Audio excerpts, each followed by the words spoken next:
Assalamualaikum warahmatullahi wabarakatuh. Semangat pagi teman-teman. Hari ini saya akan bahas updatean lanjutan ya untuk kuartal 2, tapi ini dari sektor tertentu. Jadi saya coba bahas dari sektor otomotif yang sudah update laporan keuangan. Jadi sekalian aja ini ada resume. Tentu auto akan masuk, ASII juga akan masuk, MPMX mungkin juga akan saya bahas. Oke, untuk saham pertama ada Bram ya, Indo Corsa. Ini perusahaan yang bergerak di bidang industri serat atau filamen buatan untuk kain bang, benang nilon, dan benang polyester. Kuartal 2 sudah update, tapi di kuartal 2 kurang bagus hasilnya. Saya nggak usah ke laporan keuangannya. Jadi dari kondisi kuartal 2 ini kita bisa simpulkan di screener bahwa harga terakhir dia di 4.920. Ini potensi dividennya dengan payout ratio 47. Kalau EPS-nya sekitar 366 itu hanya sekitar 3,5%. Jadi kurang bagus ya. Itu untuk Bram. Kemudian SMSM ya. Yang kedua adalah SMSM. SMSM ini harga terakhir 1990. Nah, kalau dilihat ini di resisten, ini belum tembus di 1900-an. Kalau lihat sentimennya lumayan ya, lumayan bagus karena SMSM kuartal 2 konsisten di 46,15. Lebih baik dari kuartal 2 2024 dan lebih baik dari kuartal 1 2025. Jadi makanya harganya pun juga lumayan di resisten. Kalau ini tembus ya, bisa berlanjut sampai ke atas. Mungkin ada di resisten kedua itu di area sini ya, 2100-an. Tapi kalau nggak tembus ya bisa jadi balik lagi ke support yang ada di bawah nih, 1845. Untuk dividennya SMSM potensinya sekitar 7% setahun kalau ngelihat harga sekarang. Jadi ini dia bagi dividen 4 kali ya setahun ya. Apakah tahun ini sudah bagi dividen? Kita lihat. Oh iya. Ini cumdate 6 Agustus 35. Oh, berarti ini mau bagi dividen nih. Makanya juga ada yang naik ya. 35 dia bagi dividen. Ini berapa nih ya? Ini udah 105 pergerakannya ya, 85. Jadi lumayan sih bagi dividen, kita anggap bagi dividennya 35 ya, 3. Jadi bagi 35 itu sekitar 1,8%, berarti sisanya sekitar 5,3%. Kalau performanya EPS-nya itu 184. Posisi 184 itu yang terendah ya, teman-teman ya. Nah, bisa dia di 192 juga bisa. Mungkin. Kan ini hanya estimasi, jadi kita estimasikan yang worst case saja. Tahun 2023 pernah bagi juga 120. Kemudian tahun 2024 pernah bagi juga 135. Itu equal 6%-an di harga sekarang. Itu adalah SMSM. Terus selanjutnya ada siapa lagi? Di urutan berikutnya ada ASII ya. ASII harga sekarang di 5.000. Jadi harga AS ini kemarin sempat tembus 5.150, tapi hari Jumat turun lagi ya 1,96%. Kemudian apakah ini false break atau bukan ya, kita uji aja nanti di minggu depan kira-kira seperti apa untuk ASII. Dia masih di atas MA20, masih di atas MA50, dan ini sudah ada break ya di MA20 dan 50. Volume juga lumayan ya, makanya naiknya lumayan lah untuk ASII. Potensi dividen berapa? Jadi ini kemungkinan kan bagi dividen di Oktober ya. Oktober itu posisinya sekarang yieldnya memungkinkannya adalah 7,9%. Dari EPS 827 ini payout ratio 48% ya, sekitar 397. Kalau nanti Oktober bagi ya sebagiannya saja, bisa jadi berapa ya, misalnya 0,3 kali 30% dari 397 ya, mungkin 2,4%-an. Itu untuk ASII. Ini perusahaan yang cukup powerful, walaupun sebenarnya di sektornya itu usaha holding. Jadi saya masukkan aja ke otomotif, ini salah satu yang dibahas. Kenapa? Karena bagian dia brandingnya di otomotif banget ya, kuat banget ya. Terus selanjutnya ada auto. Nah, ini auto memang murni komponen otomotif. Harga terakhir 2110. Ya, kita lihat chartnya. Ini turun posisinya kembali ke harga 2100 dari ya ini masih gimana ya? Masih mendekati MA20. Ada potensi dia trennya berlanjut, ada potensi juga dia turun. Tapi kalau ngelihat seperti ini, ya asing sih masih masuk terus ya. Dari kapan ini? Dari 2 Juli. Ini masih akumulasi terus. Kemarin aja kayaknya ini take profit di tanggal 31 Juli dan pas waktu tanggal 1 Agustus dia masuk lagi. Walaupun dikit hanya 300 jutaan. Itu untuk auto dan potensi yield dividennya ini juga bagi dividen 2 kali setahun ya, Oktober April. Itu potensinya 8,3%. Jadi lumayan besar ya. Ini kenapa? Karena EPS-nya sudah diupdate di 389, ya, dividen payout rasionya 45%. Sehingga potensi dividennya adalah 175. 175 dibagi harga sekarang adalah 8,3%. Auto ASI semuanya bagi dividen rutin. 2023 yang lalu ASI malah jackpot ini bagi dividen sampai 10% kalau diestimasi dengan harga sekarang. Auto 172 ini 8%. Kemudian 2024 ini 9% untuk auto. Kemudian ASI 8,1%. Jadi ini hal yang cukup menarik di kondisi update terbaru saat ini. Terus yang terakhir itu ada MPMX ya.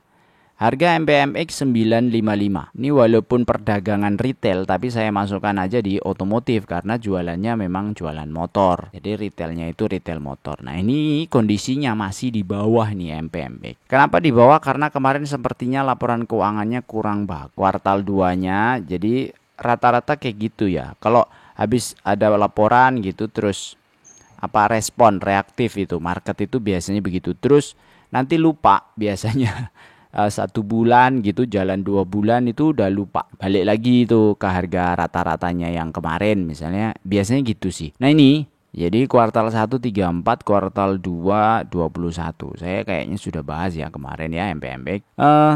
Salesnya atau revenue-nya sebenarnya juga turun. Jadi di kuartal 2 tuh 3,4 dan motor ini lagi kurang bagus sedikit lah, tapi yang mobil biasanya dari mobil terus kan ke motor.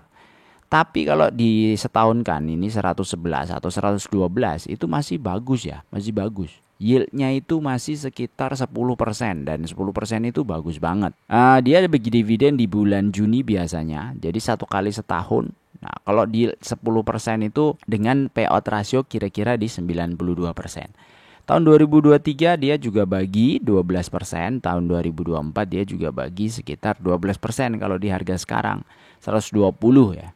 Jadi kalau tahun ini kita berharap dia bagi 111 itu memungkinkan. Tapi ini kan semua belum fix, Bang. Iya kan? Bener ya. Jadi ini belum fix karena kuartal 3 dan 4 itu belum keisi.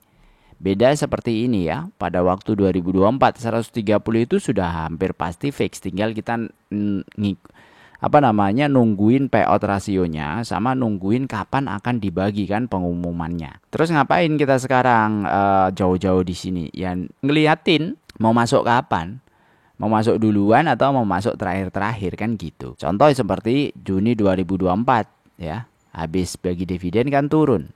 Kalau kita masuk di area sini kan enak gitu ya, 990 kan, bayangin aja 990 bisa naik ke berapa ini tuh, 9% tuh. Naik turun, naik turun, naik turun. Bayangin kalau ini naik, keluar, masuk lagi di sini, naik, keluar, masuk lagi di sini, naik, keluar atau ambil dividen. Habis itu cicil lagi di sini, naik, ya kan gitu kan? Ya idealnya kalau kita tahu market kan begitu. Nah, ini 13%. Jadi kalau seperti ini kita ikutin terus, ya kalau tahu bakalan begini. Kan setahun dalam periode waktu setahun nggak cuma 10% yang kita dapatkan. Gitu maksudnya. Jadi dengan kondisi sekarang itu bagi seorang investor yang seperti kita, dividend investing itu sesuatu yang menarik sebenarnya harga-harga ini. Itu kalau saya. Ada yang metodenya pakai metode yang lain, pakai metode misalnya trend follower gitu ya. Ini kan mungkin salah satu trend follower nih, pas waktu naik dia follow gitu, habis itu lepas di atas. Ada yang seperti itu, tapi kan market beda-beda, orang beda-beda, jadi bebas memutuskan seperti apa. Ini untuk MPMX, jadi kondisinya memang yang nomor satu. Jadi terakhir adalah MPMX, Auto, ASI, SMSM, BRAM. Nah, tinggal dilihat dari sisi chartnya atau technicalnya. Lalu kalau garansinya atau potensi garansinya itu seperti ini 10%. Kira-kira kalau kita lagi floating loss kemudian kita dapat dividen 10% itu kira-kira mantep nggak bang? Kan gitu ya. Nah, kita bisa hitung di dividend for living 10,7 kan. Nah, dari 10,7 ini berapa posisi yang bisa kita dapatkan? Kebutuhan kita pengen 10 juta per bulan untuk dividennya atau untuk skema pensiun. Berarti setahun harus menerima 120. Kalau yield dividennya 10%, maka investasinya harus 1,1 miliar. Dibalik ya cara ngitungnya. Lalu kan ini nggak sekarang bang. 10 juta sekarang kan nggak sama nih dengan 10 juta nanti di 25 tahun ke depan. Ini kita anggap 25 tahun ya kita nabung ya. Dari umur 30 sampai umur 50. Berarti 25 tahun ya, 55 dikurangi 30. Nah, asumsi inflasi 2,5% per tahun, maka value future-nya itu harusnya future dividend kita itu 18 jutaan. Jadi kalau 18 itu equal dengan 10 juta kalau inflasinya 2,5. Kalau inflasinya 3 beda lagi ya 20 juta. Kalau inflasinya 3,5 bang beda lagi 23 juta gitu loh. Gitu. Jadi ini adalah cara kita untuk memprediksi aja masa depan. Maka nilai investasi di masa depan pun juga harus 2 miliar. Nah kita punya modal awal 50 juta nih. Nabung 2 jutaan per bulan selama tahun pertama sampai tahun kelima. Lalu periode kedua tahun ke-6 sampai tahun ke-10 naik 20% ya. Tiap 5 tahun naik 20%. Maka ini tabungannya ya, detail perhitungannya ada di sini. Jadi kalau dapat dividen direinvestasikan lagi, kalau dapat dividen 11 juta diinvestasikan lagi, dapat dividen diinvestasikan lagi terus gitu ya, sambil nabung terus 24 juta ini per tahun 24 gitu. Ini lemot nih sebenarnya kalau cuma 24 itu lemot ya. Nah, dengan lemot itu maksud saya gini, kita mengharapkan 10 juta tapi kita cuma nabungnya 2 jutaan gitu loh. Jadi antara harapan dan cicilan itu tidak berimbang ya. Kira kalau kita mau nabung, mau dapat pasif income 10 juta paling tidak ya separohnya lah kita nabung misalnya 5 jutaan misalnya. Artinya kalau nggak bisa nggak bisa bang nabung 5 jutaan. Ya sudah, kalau nggak bisa ya berarti harapannya jangan terlalu tinggi dong gitu. Fair gitu maksudnya. Tapi nggak apa-apa, kita mimpi dulu nih 10 juta kita punya passive income, nabung 2 jutaan. Gimana kalau dihitung? Nah dihitunglah dengan posisi seperti ini sampai 25 tahun kita nabungnya itu 4 jutaan ya. Nah ini dividennya, 5 tahun pertama baru 1,9, 5 tahun kedua atau 10 tahun baru 4,9. Dan di 25 tahun baru kehit nih 34 juta per bulan. Artinya ada di tahun ke-25, tabungannya 3 miliar, 34 jutaan per bulan atau 400 juta per bulan. Nah dengan posisi ini selama 30 tahun nabung ya, kalau dilanjutin lagi nih umur panjang 55, saya mau nabung lagi sampai umur 60 misalnya. Ini bisa dapat 60 jutaan per bulan. Itu catatannya dividennya nggak pernah dipakai gitu. Nah menurut saya kalau udah pensiun ya pakailah dividennya. Kalau misalnya 34 jangan dipakai semua, misalnya setahun ini jangan 400 tapi 200 saja diambil, kan paling suami sama istri saja kan. Sebulan misalnya tadi ya 10 juta itu kan untuk makan misalnya ya. Dan ini lemot ya, lemot itu maksudnya ini worst, kondisinya minimum lah, minimum harusnya gitu. Saya kira cukup dari saya. Jadi itu kesimpulan untuk sektor otomotif. Nanti kita bahas lagi untuk sektor-sektor yang lain di update kuartal 2 ini. Karena sudah banyak yang update laporan keuangan. Cuma untuk batu bara belum ya. Ada Adro, ada DMR tuh kayaknya belum update. Jadi teman-teman kalau ada yang info saham lain yang sekiranya berpotensi atau potensial, info aja nanti coba saya review. seperti video-video sebelumnya. Sekian dari saya, jangan lupa yang support, subscribe atau ada yang mau join di member, monggo silakan, murah itu 10 ribuan per bulan, itu hanya untuk community saja, jadi sebenarnya untuk ngikat di community aja, dan biasanya videonya khusus. Semoga bermanfaat. Wassalamualaikum warahmatullahi wabarakatuh.